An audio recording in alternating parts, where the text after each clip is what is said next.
बिस्मिल्लाहिर्रहमानिर्रहीम। तो last class में जो दो क्वेश्चन आपके लिए रीड किए थे, समझाया था आपको, उसी तरह अब एक और इम्पोर्टेंट क्वेश्चन आपके सामने रखने जा रहा हूं मैं।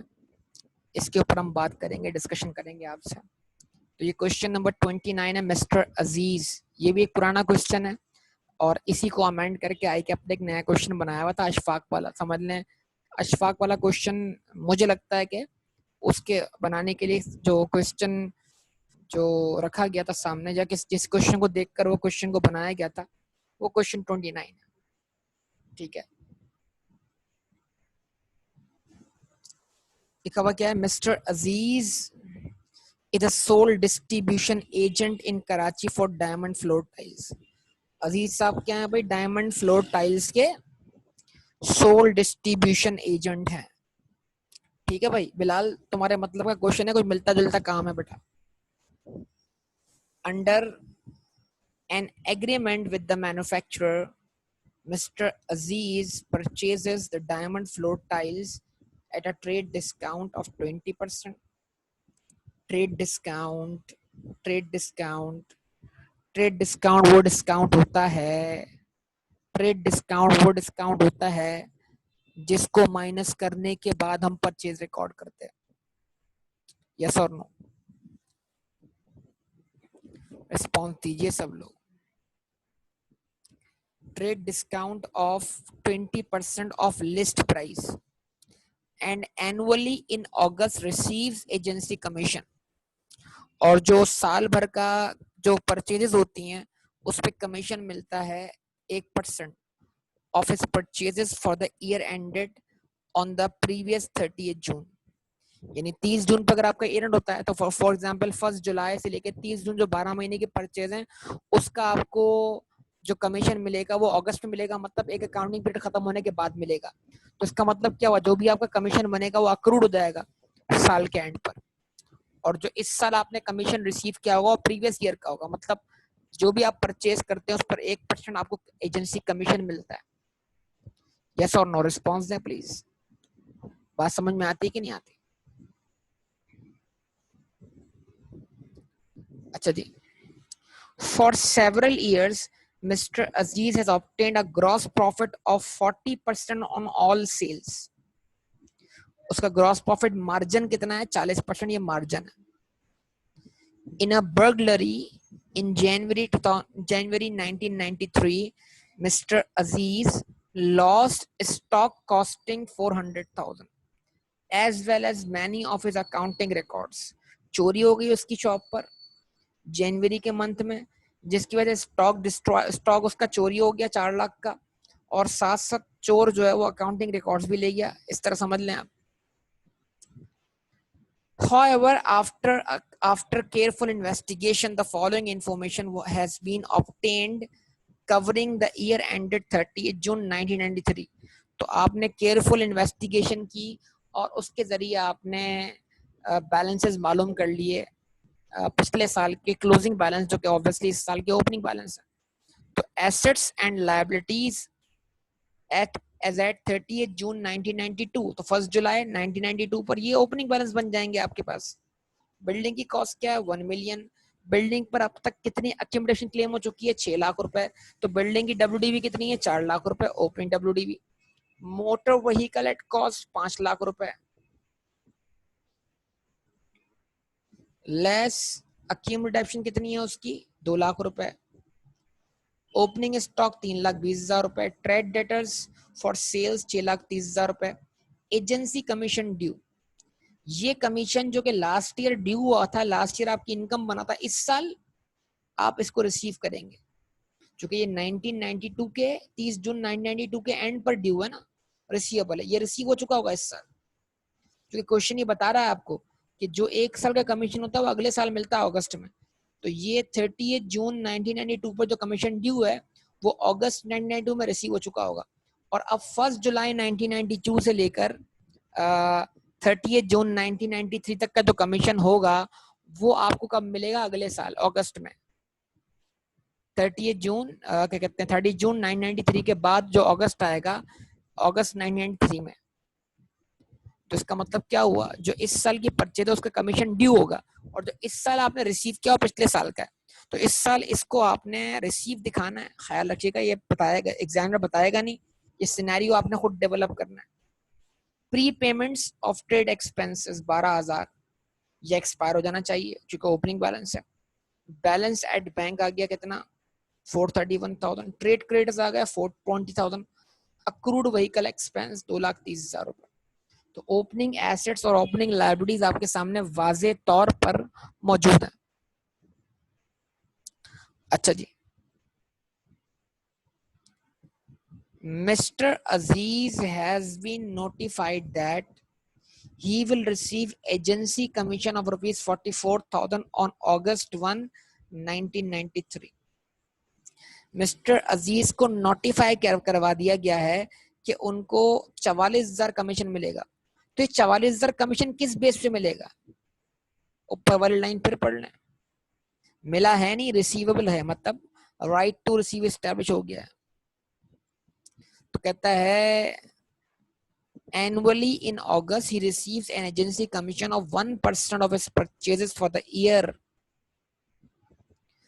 on the previous 30th June.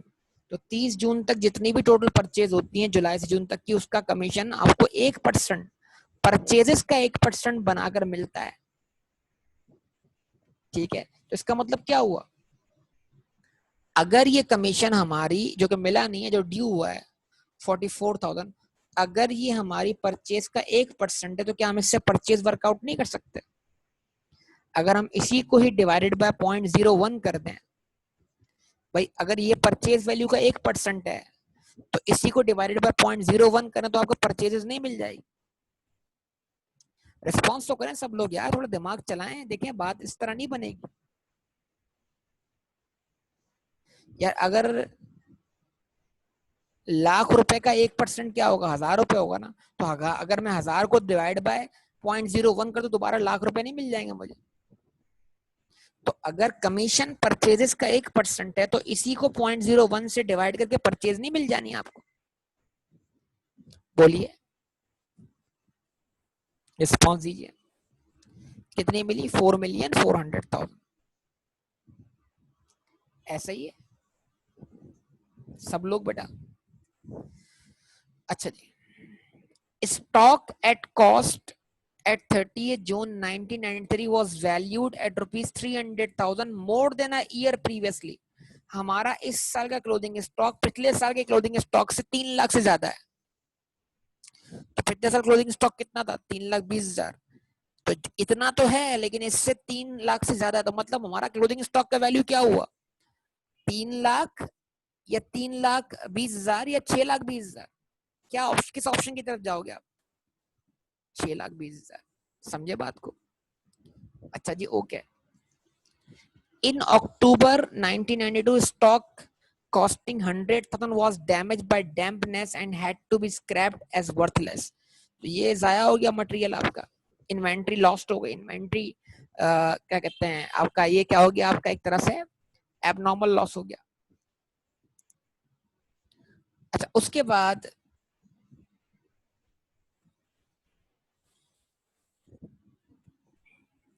Trade creditors at 30th June 1993 related entirely to goods received whose list prices totaled rupees 950,000। Trade creditor का जो क्लोजिंग बैलेंस है वो 9,50,000 रुपए, लेकिन 9,50,000 रुपए लिस्ट प्राइस पर है। हालांकि हमें लिस्ट प्राइस पे कितने डिस्काउंट मिला है। तो ये बताइए आप, परचेज डेबिट और अकाउंट पेएबल क्रेडिट जो है, ये एंट्री आप ट्रेड डिस्काउंट माइनस करने के बाद बनाते हैं या ट्रेड डिस्काउंट माइनस करने से पहले बनाते हैं? तो आपको जो क्रेडिटर का क्लोजिंग बैलेंस लेना है बेटा, आपको जो क्रेडिटर का क्लोजिंग बैलेंस लेना है वो किस पे लेना है, नेट ऑफ ट्रेड डिस्काउंट लेना है ना बेटा। तो 9,50,000 का 80% निकालने सीधा सीधा कितना बनेगा, 950,000 का 80%। यहाँ पे उसने जानबूझकर आपको परेशान किया। 9,50,000 का 80%, 760,000, ये आपका क्रेडिटर का सही बैलेंस। अच्छा, अब आप जरा गौर करें, क्रेडिटर का ओपनिंग बैलेंस है ये रहा, बिल्कुल ओपनिंग बैलेंस है 4,20,000। क्रेडिटर का आपके पास क्या है, क्लोजिंग बैलेंस है, बिल्कुल है, ये भी है। परचेज आपको मिल रही है कमीशन के जरिए, स्टॉक के लॉसेस आपको बता दिए गए, एक आपका स्टॉक चोरी हुआ था और एक क्या आपका स्टॉक जो है वो जाया हो गया। तो इसका मतलब क्या है, इन्वेंट्री अकाउंट में अगर मतलब नहीं क्या कहते हैं, तो अगर आप इन तमाम चीजों को रख देते हैं क्रेडिटर के अकाउंट में, तो वहां से तो आपको क्या मिल जाएगी, क्रेडिटर के अकाउंट की परचेज मिल चुकी है, क्रेडिटर अकाउंट का ओपनिंग बैलेंस है, क्रेडिटर अकाउंट का क्लोजिंग बैलेंस है, तो क्रेडिटर अकाउंट से तो क्या मिलेगा, पेमेंट टू सप्लायर मिल जाएगी आपको। यस और ये क्वेश्चन भी आपसे कैश बुक बनवा रहा है बेटा, क्या कहते हैं। जो ज्यादा मुश्किल क्वेश्चन होता है ना वो कैश बुक बनवाते हैं, उसमें उलझाते हैं आपको। बोलिए, पेमेंट टू सप्लायर मिल जाएगी। अच्छा जी, अब ये बताओ ओपनिंग स्टॉक है, ये बताओ ओपनिंग स्टॉक है, ये ना तुम्हारे सामने तो लिखा हुआ है 3,20,000 है। ये बताओ क्लोजिंग स्टॉक है, क्लोजिंग स्टॉक ओपनिंग स्टॉक के मुकाबले में 3 लाख से क्या है, ज्यादा है। अच्छा जी, ओके। अब क्या होगा, ओपनिंग स्टॉक है, क्लोजिंग स्टॉक है, उसके बाद परचेजेस मिल चुकी है कहां से, इस 44,000 का डिवाइड डिवाइड बाय 1 करें और उसको मल्टीप्लाई बाय 100 कर दें तो परचेज मिल जाएगी। तो ओपनिंग स्टॉक है, परचेजेस है जिससे इन्वेंट्री लेवल बढ़ रहा है, स्टॉक डिस्ट्रॉय हुआ आपका, 4 लाख का स्टॉक चोरी हो रहा है, वो स्टॉक आपका लॉस हो रहा है, ये रहा 4 लाख का, इससे इन्वेंट्री अकाउंट क्रेडिट हो रहा है, लॉस अकाउंट डेबिट हो रहा है, और मजीद आपका जो स्टॉक जो है वो लाख रुपए से क्या हो रहा है, इन्वेंट्री अकाउंट क्रेडिट हो रहा है, ये भी स्टॉक आपका क्या हो रहा है, लॉस हो रहा है। तो अगर ये सारी इंफॉर्मेशन आप कहाँ रख देते हो बेटा, कौन से अकाउंट में, इन्वेंट्री के अकाउंट में, तो बताओ डिफरेंस क्या मिलना चाहिए, सब बोलो, हर बंदा बताए, अब जरा उसका दिमाग काम कर रहा है कि नहीं कर रहा। अब ये सब चीजें अगर आप इन्वेंट्री अकाउंट में रख देते हो तो डिफरेंस क्या मिलेगा बेटा, सबसे पूछ रहा हूँ। अरे अमाउंट थोड़ी पूछ रहा हूँ भाई, वो चीज क्या मिलेगी वहां से, वो डिफरेंस क्या होगा, कॉस्ट ऑफ गुड्स सोल्ड। तो बोले ना सब लोग, तो आ गई कॉस्ट ऑफ सेल। मैंने क्या कहा था, मार्कअप मार्जिन जिस क्वेश्चन में होगा उस क्वेश्चन में या तो कॉस्ट ऑफ सेल सेल में कन्वर्ट होगी या सेल कॉस्ट ऑफ सेल में कन्वर्ट होगी। अब आप मुझे बताओ, कॉस्ट ऑफ सेल आ गई, मार्जिन कितना है 40%, तो अगर मार्जिन 40% है, सेल 100% है, 100 में से 40 निकालो तो क्या बचेगा 60, तो कॉस्ट ऑफ सेल का कितना परसेंटेज हुआ, 60 हुआ ना। अब जो भी कॉस्ट ऑफ सेल आपके पास आ जाती है उसको डिवाइड बाय 60 करो और मल्टीप्लाई बाय 100 करो, क्या मिल जाएगी आपको, सेल्स मिल जाएगी। क्या कहते हो, यस और नो, जवाब दो।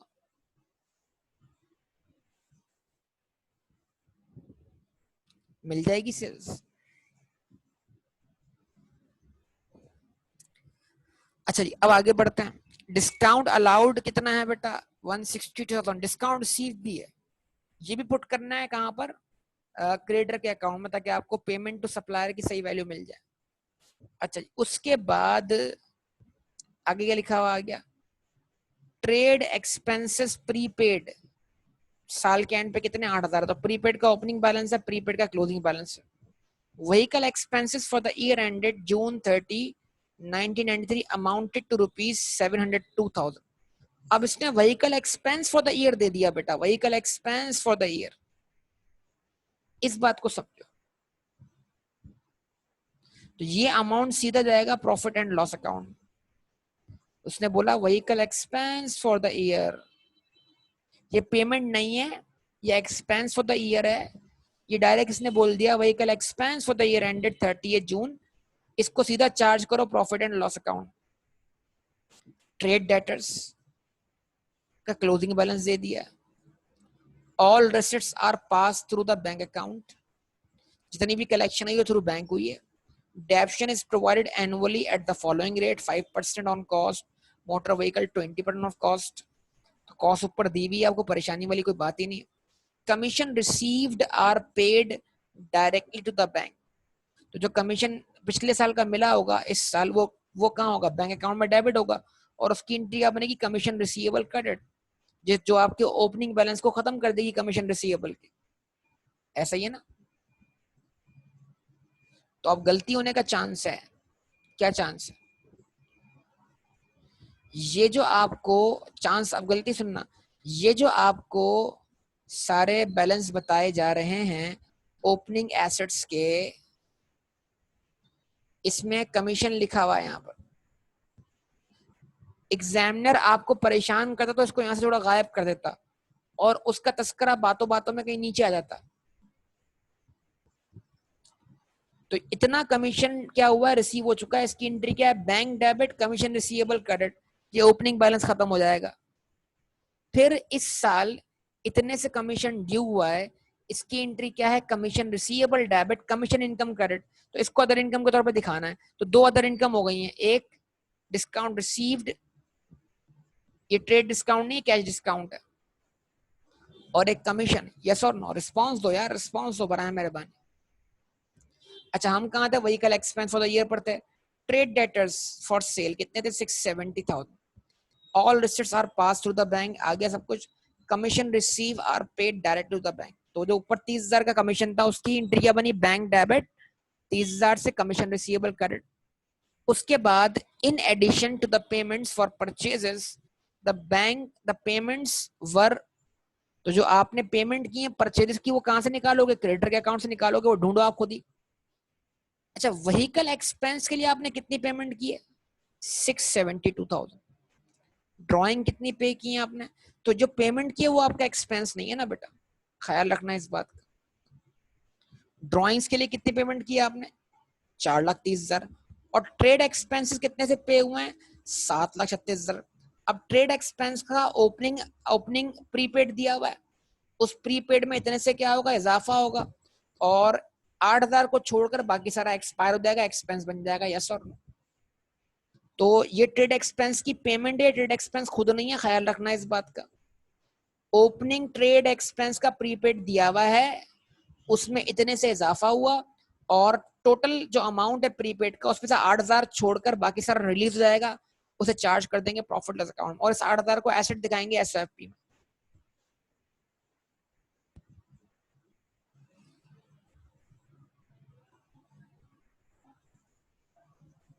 ठीक है। और Mr. Aziz is not insured against loss of stock owing to burglary or damage to stock caused by dampness. Mister Aziz जो है उनका कोई इंश्योरेंस नहीं हुआ लॉस ऑफ स्टॉक का, बर्गलरी की वजह से या damage to stock caused by dampness की वजह से। ठीक है, जवाब था। इसका मतलब ये हुआ कि जो भी इन्वेंट्री अकाउंट में आप क्रेडिट कर रहे हैं लॉस की वजह से, इन्वेंट्री तो क्रेडिट होगी, या तो मैंने क्या बोला कल भी समझाया था, तो लॉस डेबिट होगा, या कमीशन या फिर इंश्योरेंस क्लेम डेबिट होगा। तो इसका मतलब क्या है, आप क्लेम रिसीवेबल डेबिट नहीं कर सकते क्योंकि आपका कोई इंश्योरेंस नहीं है, लिहाजा जो भी आपका इन्वेंट्री का लॉस हुआ उसको आप चार्ज करें प्रॉफिट एंड लॉस अकाउंट।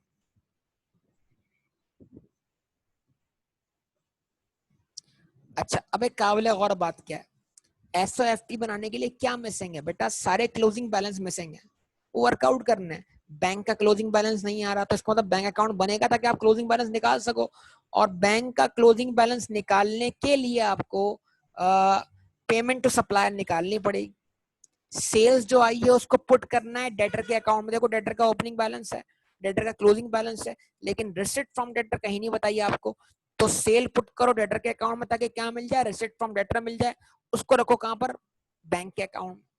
जो कमीशन रिसीव हुआ उसको रखो बैंक अकाउंट में। तो बैंक अकाउंट अगर आपने सही नहीं बनाया और आपने कोई भी चीज वहां पे ओमिट की है, तो वो ओमिशन होने से क्या होगा, आपका बैलेंस सीडी सही नहीं आएगा,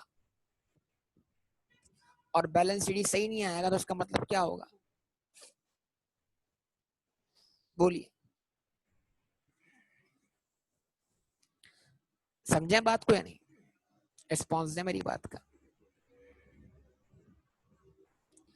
अच्छा, अब एक और गलती बता दो इसमें होने के चांसेस क्या हैं। देखो, अब एक बात और गौर कर लो, अक्रूड व्हीकल एक्सपेंस कितने दिए हुए? 2,30,000 रुपए, ये ओपनिंग अक्रूवल है। और यहां पर इसने vehicle expense for the year दे दिया है, तो इसको कुछ करने की जरूरत नहीं है, एक्सपेंस ही है। यहां पर उसने व्हीकल एक्सपेंस की पेमेंट दी है, तो इसका मतलब क्या हुआ? अब वो आपसे चाह रहा है कि आप व्हीकल अक्रूवल का क्लोजिंग बैलेंस फाइंड करें। बड़ी लॉजिकल बात है ना, बड़ी लॉजिकल बात है। अब इसको जरा हिसाब आप खुद लगा लें, आप सब टाइप करें यहां पर, बताइए ओपनिंग अक्रूवल कितने से था व्हीकल का, व्हीकल के एक्सपेंस का ओपनिंग अक्रूवल कितने से था? मैं इंडिकेट तो कर रहा हूं, फिर भी जवाब नहीं दे रहे आप लोग यार। बेटा कितने से था, सबसे पूछ रहा हूं। ये ओपनिंग लायबिलिटी है ना आप पर लास्ट ईयर की, क्लोजिंग इस साल की ओपनिंग, सबसे पूछ रहा हूं। और इस साल आपने व्हीकल एक्सपेंस के लिए पेमेंट कितनी की है? भाई बोला करो, रिस्पॉन्स दिया करो यार, आप लोग टाइप कर दो। देखो यही तो गलती है ना, साथ दो तो एक्सपेंस है यार, अल्लाह के बंदे, ये पेमेंट की है। तो इस पेमेंट में आपने सबसे पहले पहले अपना पुराना उधार चुकाया होगा। तो अगर आप 672,000 में से 230 की लायबिलिटी क्या कर दो, माइनस करवा दो, तो फिर क्या बचता है? फिर डिफरेंस क्या बचता है बताओ? तो इसका मतलब क्या हुआ, आप इस साल में, इस साल के लिए कितनी पेमेंट कर रहे हो? 442,000। और आपका इस साल का एक्सपेंस कितना है?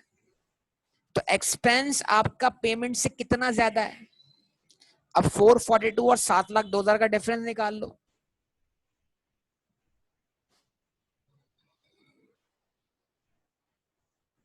बताओ।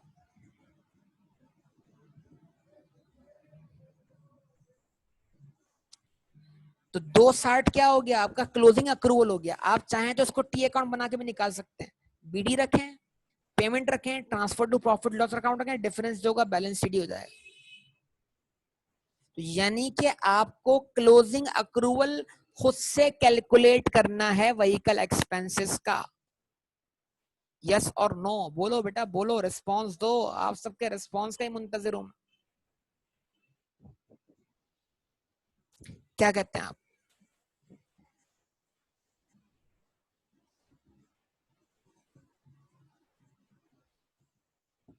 तो क्वेश्चन बहुत फैला हुआ है बेटा, बारीक बारीक पॉइंट्स हैं। और वो जो पिछला वाला क्वेश्चन है अशफाक वाला, आपसे इसलिए नहीं हो रहा कि वो इसी तरह का क्वेश्चन है।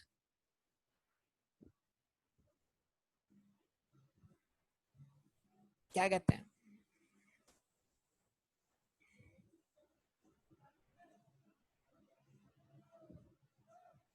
बताइए,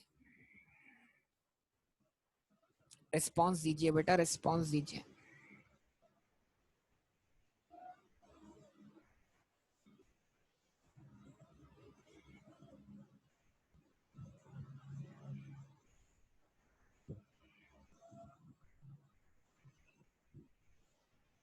ठीक है, अब इस केस में मैं इन्वेंट्री का और क्रेडिट का अकाउंट साथ नहीं बना सकता। क्यों?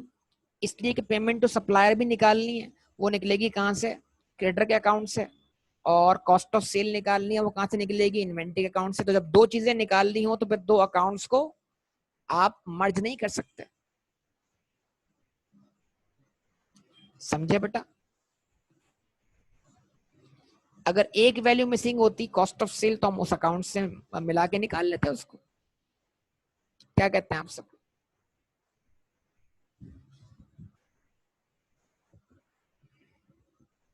ठीक है, अब आप मुझे बताइए कि क्या आप इस क्वेश्चन को कर पाएंगे?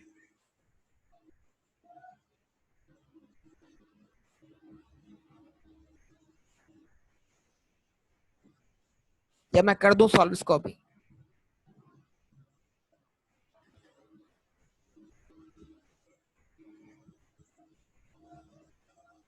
इंशाल्लाह।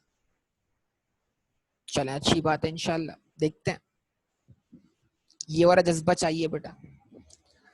हाँ बेटा, जैन कौन सा गेन है बेटा, कौन सा गेन, जैन कौन से गेन की बात कर रहे हो बेटा?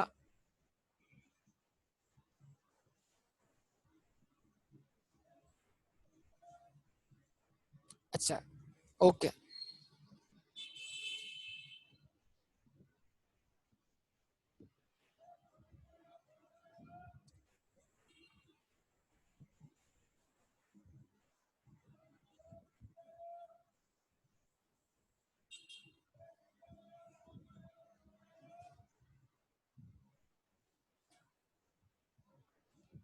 अब उसके बाद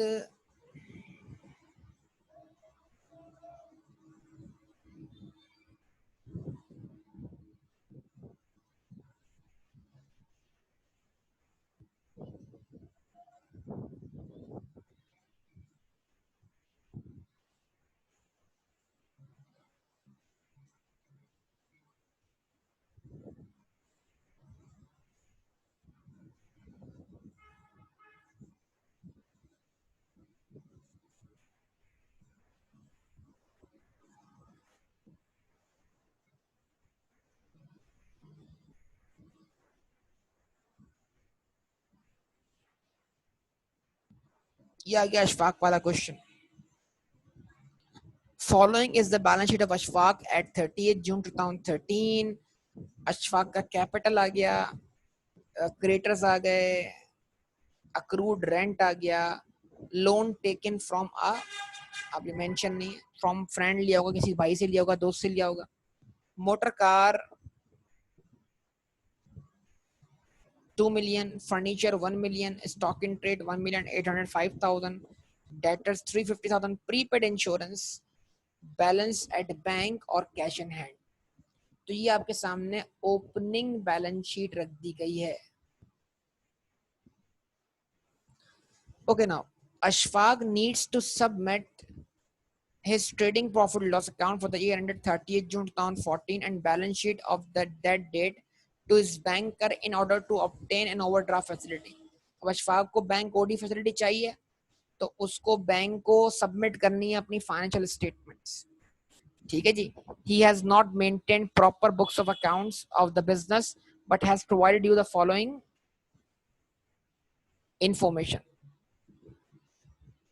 now he purchased goods from single supplier who allows discount of 3% on goods purchased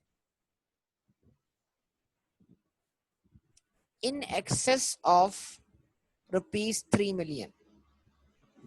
The discount for the year ended 30th June 2014 amounts to rupees 265,800 and would be received in August 2014। ये वही commission वाली inspiration है। ये समझ लो अजीज वाले question को देखकर ही ये क्वेश्चन बनाया गया है। क्या कहते हैं आप लोग? पढ़ के आपको कुछ आइडिया हो रहा है कि नहीं हो रहा? एग्जामिनर के सामने जो क्वेश्चन था, इस क्वेश्चन को बनाते वक्त वो अजीज वाला ही क्वेश्चन था, आप देख लें। लेकिन उसने ट्विस्ट क्या किया? उसने ट्विस्ट ये किया कि 3 मिलियन से जो परचेजेस अबव हुई हैं,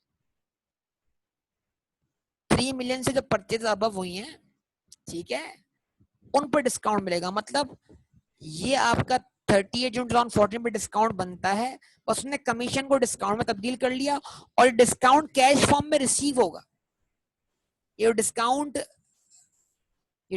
जो है कैश फॉर्म में रिसीव होगा। कब रिसीव होगा? अगस्त के मंथ में। मतलब ये एडजस्ट नहीं होगा, ये रिसीव होगा। जिस तरह कमीशन अभी हम रिसीव मान रहे हैं और रिसीव हो रहा है, हम ऐसा ही है ना। तो अब आप क्या करो बेटा, जरा 265,800 को डिवाइड करो 0.03 से, कि ये आपकी परचेजेस के 3% के बराबर है। कितना आंसर आया? 8,860,000। और आपने 8,860,000 की परचेज, गुड्स परचेज की हैं जो कि 3 मिलियन से अबव है। अब इसमें 3 मिलियन ऐड कर दो। डिस्काउंट 3 मिलियन क्रॉस करने के बाद मिलता है। हाँ, तो टोटल परचेज कितनी हुई बेटा? 11,860,000। यस और नो? सब लोग बोलिए, सब लोग बताइए, सब लोग रिस्पॉन्स दीजिए। क्लियर है बात? अच्छा जी, ओके। उसके बाद बेहतरीन बेटा, all goods are sold at cost plus 60%। उधर मार्जिन था, इधर मार्कअप कर दिया, बस ये चेंज किया ना। 60, all goods are sold at cost plus 60%। तो अगर कॉस्ट ऑफ सेल मिल जाए तो उसको 1.6 से मल्टीप्लाई करें, डिवाइडेड बाय 100 करें, मल्टीप्लाई 160 करें, तो आपको सेल्स मिल जाएगी। मैंने बोला जहां मार्कअप या मार्जिन आ गया वहां दो बातें सोचते रहें अच्छी तरीके से, या सेल कॉस्ट ऑफ सेल बनेगी या कॉस्ट ऑफ सेल सेल बनेगी, दो में से कोई एक बात। तो अगर इन्वेंट्री का बैलेंस है, ओपनिंग क्लोजिंग परचेज वैसे ही मिल चुकी है, उसको पुट करें इन्वेंट्री अकाउंट में, निकाल लें कॉस्ट ऑफ सेल पे लगा दें मार्कअप, सेल मिल जानी है। आगे बढ़ते हैं। All cash receive against sale of goods has been banked with the exception of the following: weekly average cash expenses और ड्रॉइंग। मतलब पहले कैश कलेक्ट होता है, पहले कलेक्शन होती है सेल के अगेंस्ट कैश फॉर्म में, और फिर उसके बाद कुछ एक्सपेंसेस पे करने के बाद उनको जमा करवा देता है कहां पर? बैंक में। वो तो मैं बैंक से पता लग जाएगा ना बेटा कैश सेल है या नहीं है। Okay. All cash received against sales of goods has been banked with the exception of the following: weekly average cash expenses or drawings। ऐसा ही है। उसका हमें कैश सेल है या नहीं है इसका आइडिया भी थोड़ी देर में हो जाएगा, अभी तक तो हमें कोई आइडिया नहीं मिला है। ड्रॉइंग्स कितनी है? 30,000। कैरेज आउटवर्ड कितना है? 5,000। पेट्रोल कितना है? 3,000। मिसक्लेनियस एक्सपेंस कितने हैं? 2,500। अच्छा जी। कैश इन हैंड, तो कैश इन हैंड का ओपनिंग बैलेंस भी है और कैश इन हैंड का क्लोजिंग बैलेंस भी है। तो क्या होगा?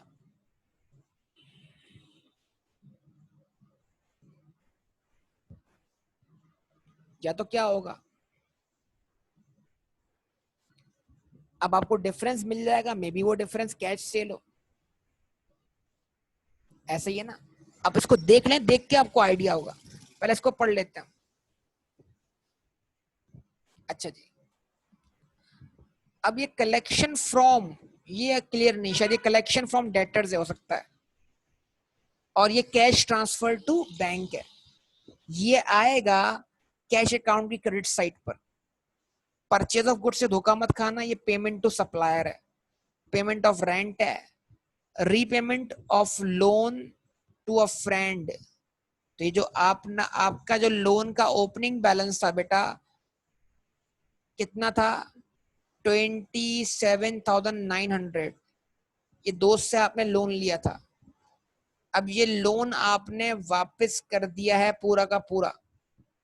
इसका मतलब लोन साल के स्टार्ट पे था, साल के एंड पे नहीं है। सैलरीज की पेमेंट आ गई, परचेज ऑफ फ्री और लैंड एक नया एसेट ऐड हो गया, ट्रेवलिंग एक्सपेंस आ गए, प्रिंटिंग स्टेशनरी आ गई, एडवर्टाइजमेंट आ गई, इंश्योरेंस आ गया।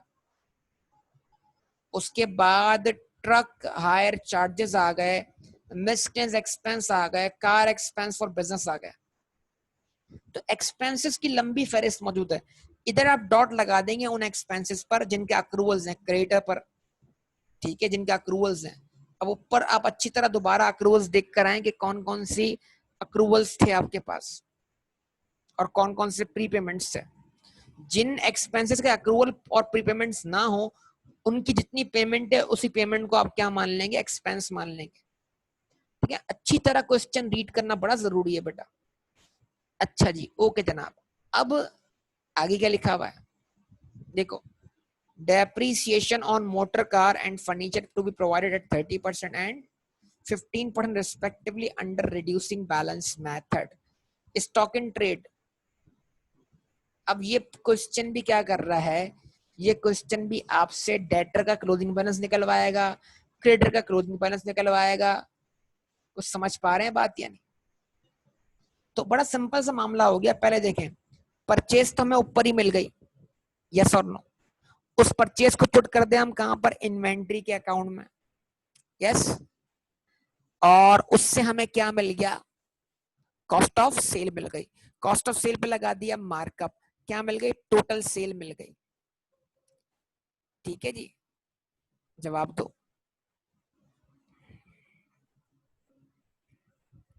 ऐसा है क्या नहीं, टोटल सेल मिल गई। और कैश सेल का तो इसका तो कोई वैसे कहीं है नहीं, तो आप जो है वो जो कैश अकाउंट से मिले उसको भी कलेक्शन फ्रॉम डेटर मान सकते हो, कोई इशू नहीं। तो डेटर से कलेक्शन कैश में भी हो गई और डेटर से कलेक्शन बैंक में भी हो गई। उसको पुट कर दिया डेटर के अकाउंट में, पूरी सेल को पुट कर दिया डेटर के अकाउंट में, और ये कलेक्शन रख दी। क्या मिल जाएगा आपको, डेटर का बैलेंस शीट ही मिल जाएगा। डेटर अकाउंट का बैलेंस शीट निकालना था कि एसओएफपी बन जाए, कैश का बैलेंस शीट दिया हुआ है आपको। तो question is very much simple. अब आपके सामने है गलती क्या है, गलतियां क्या है। गलतियां ये हैं बेटा, कैश अकाउंट ठीक से ना बनाना, एक्सपेंसेस के अक्रूवल्स कंसीडर ना करना, एक्सपेंसेस की लंबी फहरिस्त से किसी एक्सपेंस को भूल जाना। अच्छा जी, उसके बाद एक बात और समझने वाली है, वो क्या है, वो बात ये है समझने वाली कि ये जो आपका कमीशन जो है वो क्या हुआ है बेटा, ड्यू हुआ है। कमीशन या वही डिस्काउंट, इसकी एंट्री रिसीवेबल डेबिट और इनकम क्रेडिट। ठीक है, इसको बनाना मत भूलना।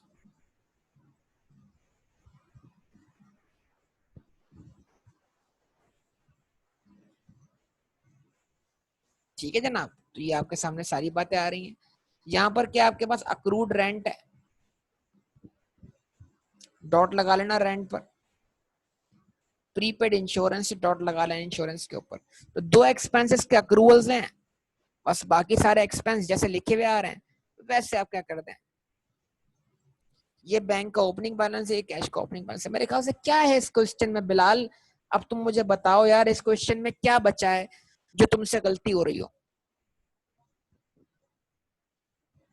बिलाल बेटा, पूरा क्वेश्चन मैंने रीड कर दिया, समझा दिया।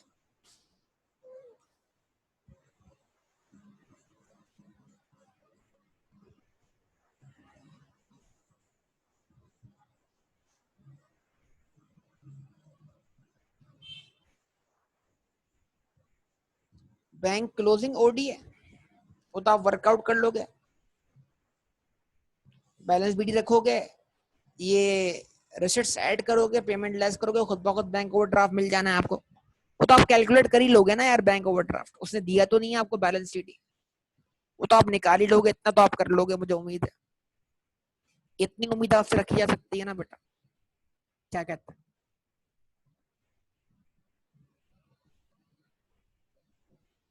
ठीक है बेटा, तो अब देखो आज फिर मैंने दो क्वेश्चन रीड कर दिए हैं, तो ये दो दो क्वेश्चन करके करते जाओ, तुम्हारा स्टेमिना एग्जाम के लिए बनता जाएगा। और तुम बात सारी ये है कि करना तुमने खुद ही एग्जामिनेशन, लेकिन मेन बात क्या है कि तुम्हें क्या क्वेश्चन रीड करना आ रहा है, रीड करके पॉइंट एक्सट्रैक्ट करना आ रहा है, क्या तुम्हें वे दिखाई दे रहा है, तुम्हें किस वे में जाके क्वेश्चन अटेम्प्ट करना है, क्या तुम्हें समझ लग रही है कि तुम्हें पहली वर्किंग कौन सी करनी है।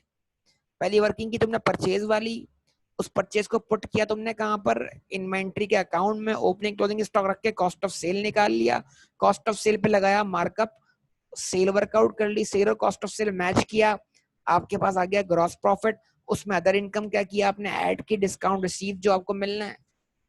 ठीक है, लेकिन ये कैश फॉर्म में मिलना है डिस्काउंट रिसीव, जिसको रिसीवेबल के तौर पर आप दिखाएंगे, receivable debit, discount receive credit. ये आपकी लाइबिलिटी से एडजस्ट नहीं हो रहा, चाहे तो कर भी सकते हैं, कोई इशू नहीं है, लाइबिलिटी से सेट ऑफ कर सकते हैं, लेकिन क्वेश्चन स्पेसिफिकली बोल रहा है कि डिस्काउंट आपको अगस्त में रिसीव होगा, तो हम इसको अज्यूम करेंगे कैश फॉर्म में रिसीव होगा। क्या कहते हैं फिर आप लोग बेटा, क्या गलती होनी चाहिए फिर इस क्वेश्चन में, आप सब बताइए।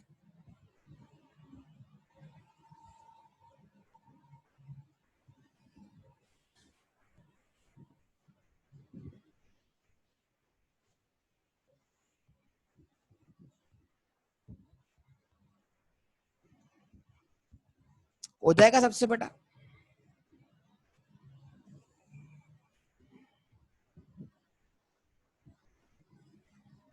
चले बेटा ओके।